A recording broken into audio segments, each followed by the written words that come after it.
నమస్తే అండి. నమస్తే సార్. కేటీఆర్ కి బిగ్ షాక్. హైకోర్టులో కేటీఆర్ కి భారీ ఎదురు దెబ్బ. ఆయన్ని ఫార్ములా ఈ రేస్ కేసులో ముద్దాయిగా చేరుస్తూ యాంటీ కరప్షన్ బ్యూరో ఏసీబీ నిర్ధారణ చేసింది.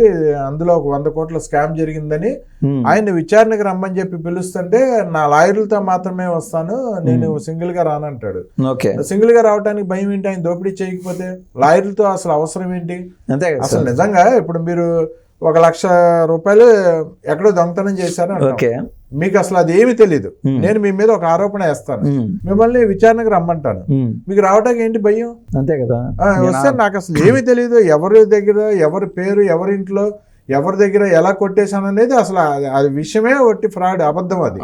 అలాంటప్పుడు మీకు చెప్పడానికి భయమే ఉంది? దానికి మా లాయర్ చెప్తాడంటే. కానీ నిజంగా మీరు కొట్టేస్తే అప్పుడు నేను లాయర్ ని తీసుకొని వస్తాను, ఏది మాట్లాడినా మా లాయర్ ముందే మాట్లాడతాను అంటారు. లాయర్ మాట్లాడతాడు. దొరకకూడదు, ఎలా దొరకకూడదు, ఎలా తప్పించుకోవాలి అనేది లాయర్లు చెప్తారు. కాబట్టి లాయర్ కావాలంటారు, అంతే కదా. సేమ్ కేటీఆర్ అలాగే చెప్తున్నాడు ఏసీబీకి, నా లాయర్లతోనే విచారణకు వస్తాను లేకపోతే రానన్నాడు. అదే ఒప్పుకోలేదు ఏసీబీ వాళ్ళు. ఆ రోజు వెళ్ళలేదు విచారణకి. మళ్ళీ నోటీస్ ఇచ్చారు మళ్ళీ రమ్మని. మళ్ళీ రమ్మంటే అందులో మళ్ళీ నోటీస్ లో క్లియర్ గా మెన్షన్ చేశారు, మీ లాయర్లకి దీనికి సంబంధం లేదు, కొట్టేసింది నువ్వు, కొట్టేసావా లేదా, ఎలా కొట్టేసావా, మా దగ్గర ఆధారాలు ఉన్నాయి, నువ్వు కొట్టేయలేదు అంటావా మేము చూపిస్తాం, నువ్వు ఎంత కొట్టేసావు, ఎక్కడ కొట్టేసావు, ఎలా కొట్టేసావు, అది ఎక్కడ ఉందో కూడా మేము ఆధారాలు చూపిస్తాం. లేదు నువ్వు నిజం ఒప్పుకుంటావా, నీకు శిక్ష తగ్గుద్ది, కానీ శిక్ష మాత్రం పడుద్ది. రమ్మంటే మళ్ళీ ఏం చెప్పాడు ఈయన, హైకోర్టులో మా పిటిషన్ వేసాము, అది విచారణ అయిపోయింది, తీర్పు వస్తుంది, తీర్పు వచ్చినాక నేను డెసిషన్ తీసుకుంటాను అన్నాడు. ఇవాళ ఉదయం తీర్పు వచ్చింది, హైకోర్టు ఈయన వేసిన పిటిషన్ కొట్టేసింది.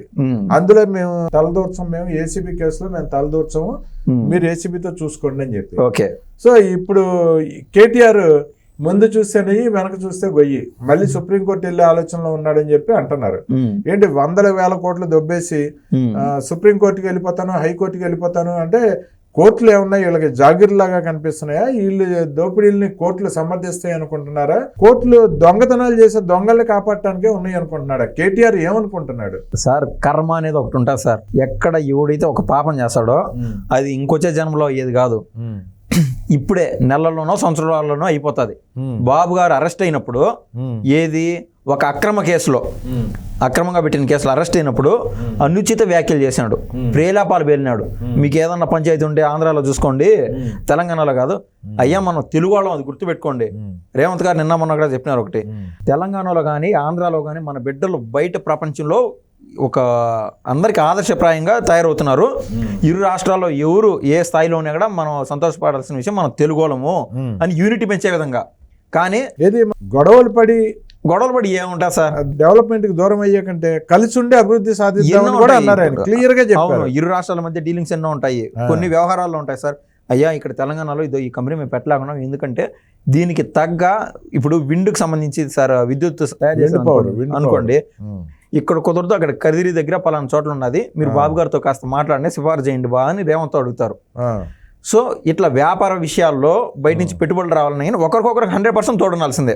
మీకు శాంపుల్ ఎగ్జాంపుల్ చెప్పినాలండి, అలా ఎన్నో ఉంటాయి. కానీ వీళ్ళు ఎప్పుడు లేనిది తెలంగాణ నినాదం ఇప్పుడు వస్తుంది. ఎందుకు? కవిత అరెస్ట్ అయినప్పటి నుంచి 156 రోజులు ఏదైతే ఊహించని విధంగా ఒక మహిళ ఇండి మద్యం దాంట్లో కూడా తలదూర్చి అన్ని కోట్లు అవినీతి చేసి, ఏది ఉండే ఐఫోన్లని పగల కొట్టేసి, అదేదో ఏమన్నా పడిపోయినాయి, చెడిపోయినాయి, పగిలిపోయినాయి అని అబద్ధాలు చెప్పి ఇన్ని రోజులు జైల్లో ఉండి వచ్చింది. తర్వాత జైలు పోయి వచ్చిన కూడా సీఎం అవుతారని ఏదో రాత్రుల కలగని ఆ మధ్యలో ఏది ఆ హ్యాంగ్ ఓవర్లో వచ్చి మీడియాతో మాట్లాడేశాడు. నన్ను కూడా జైలుకి పంపిండి, స్లిమ్ అవుతాను, ట్రిమ్ అవుతాను, ఏమవుతుంది, నేనేం రేవంత్ మాదిరా, నేను పలానా బూతులు మాట్లాడేసాడు. ఈయన ఏసీబీ ఏం చేయలేదు అనుకున్నాడో, కోర్టులు ఏం చేయలేదు అనుకున్నాడో, అది స్పీడప్ అయిపోయింది, మ్యాటర్ స్పీడప్ అయిపోయింది. సరే, ఏసీబీ రేవంత్ గారి కన్సర్న్ లో నడుస్తుంది అనుకుందాం, హైకోర్టు రేవంత్ కన్సర్న్ లో నడుస్తా సార్, రేవంత్ గారి కన్సర్న్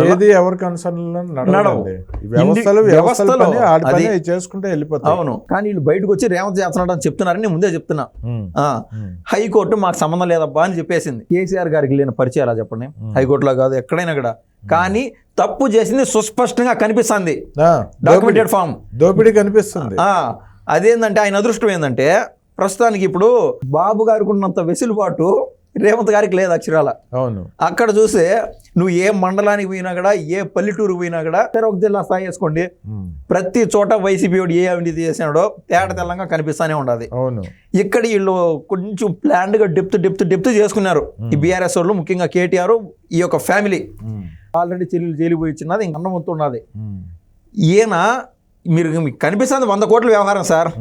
నేను అందుకే వైసీపీతో పోలిస్తే రేవంత్కి కొంచెం కష్టంగా ఉండదు. వైసీపీ వాళ్ళే ఇమ్మీడియట్ గా దొరికిపోతున్నారు. ఇక్కడ కేటీఆర్ విషయంలో కూడా చాప కింద నీరులాగా ఈ యొక్క ఆధారాలని లాగుతున్నారు. ఒక ఎగ్జాంపుల్ చెప్తా సార్, పలానా పేరు చెప్పను కానీ, ఇదే తెలంగాణలోని హైదరాబాద్ లో 70 నుంచి 80 పెద్ద మరి చెప్తున్నా పెద్ద వెంచర్లు వేస్తున్నారు. ఏది ఒక ప్రముఖ రియల్ ఎస్టేట్ సంబంధించిన వాళ్ళు. ఒక వ్యవహారం ఏంటంటే, ఆ రియల్ ఎస్టేట్ ఎవరో 3x3 ఛానల్ కూడా కొన్నాడో పార్ట్నర్షిప్ అంట. అవును అంటారు. ఒక ప్రముఖ వ్యక్తి చేతుల్లో ఉంది ఆ టీవీ 3x3 ఛానల్. అవును, ఒక పెద్ద రియల్ ఎస్టేట్ కంపెనీ. అవును. ఆ రోజు రేవంత్ గారు చెప్పాడు కదా, ఏది ఆ గొట్టాలు తెచ్చి ఆడనో పెట్టి నా మూతి కాడ పెట్టద్దు అని కరెక్ట్ అయిన సమాధానం చెప్పినాడు. ఛానల్ గురించి పక్కన పెట్టండి సార్, అవన్నీ కేటీఆర్ కి బినామీ అంటారు. కేటీఆర్ బినామీ కదా. ఆ రోజు నుంచి రేవంత్ గారు క్లారిటీగా మీరు చేసిన అవినీతి చిట్టా అంతా నాకు అన్నది, నాతో మసిలేటప్పుడు తస్మాత్ జాగ్రత్త అని ముందుటి నుంచి వ్యవహారం చెప్తానే ఉన్నాడు. అవును. రేవంత్ గారు చెప్పిన తర్వాత వీళ్ళు ఇంకా పేటరైపోయినారు. ఎందుకంటే తెలంగాణ సెంటిమెంట్ రెచ్చగొట్టడము, 100 సీట్లు అనడము, 109 సీట్లు అనడము ఈ రేంజ్ లో.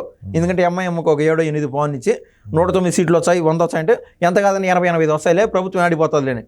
అది ఏంటంటే ఒక హ్యాంగ్ ఓవర్లో ఉండిపోయినారు ఆడ వైసీపీ కావచ్చు, ఇటు బీఆర్ఎస్ కావచ్చు. ఏంటి ఒక టీవీ 3x3 ఛానల్ ఒక్కదాన్ని పట్టుకుంటే అటు జగన్మోహన్ రెడ్డి కానీ ఇటు కేటీఆర్ కానీ అయిపోద్దా? తెలిసిపోతారండి ప్రజలు. డబ్బు కాలం సార్ ఇది, డబ్బు కాలం. ప్రజల్లో కొంచెం ఆలోచనలు, ఉన్నత భావాలు, చైతన్యం ఉండొచ్చు కాక, వాళ్ళలో కొద్దిపాటి మందిని కొనగలిగే శక్తి పెద్ద వ్యాపారవేత్తల చేతల్లో ఉన్నది. ఈ ఫార్ములా లేకొచ్చినారు వీళ్ళు. ప్రస్తుతం ఈయన అరెస్ట్ అయింది ఫార్ములా 1 కేసులో, అదొక 100 కోట్లది. కానీ వీళ్ళు వచ్చింది ఈ ఫార్ములా లేకొచ్చినారు. డబ్బులు ముందు గవర్నమెంట్ నుంచి దొబ్బాలా అంటే, ప్రజలదే డబ్బు గవర్నమెంట్ లో ఉండేది. ఆ డబ్బు ఏది ముఖ్యంగా జగన్మోహన్ రెడ్డి కావచ్చు, ఈ యొక్క కేటీఆర్ కావచ్చు, ప్రభుత్వంలో ఏం జరుగుతుంది, గవర్నమెంట్ సీఎం సంతకం కానీ అన్ని తెలుసు వాళ్ళకి. ఎక్కడ హైదరాబాద్ లో రేట్లు పెరుగుతాయి, అన్ని 70-80 పెద్ద వెంచర్లు సార్ హైదరాబాద్ లో.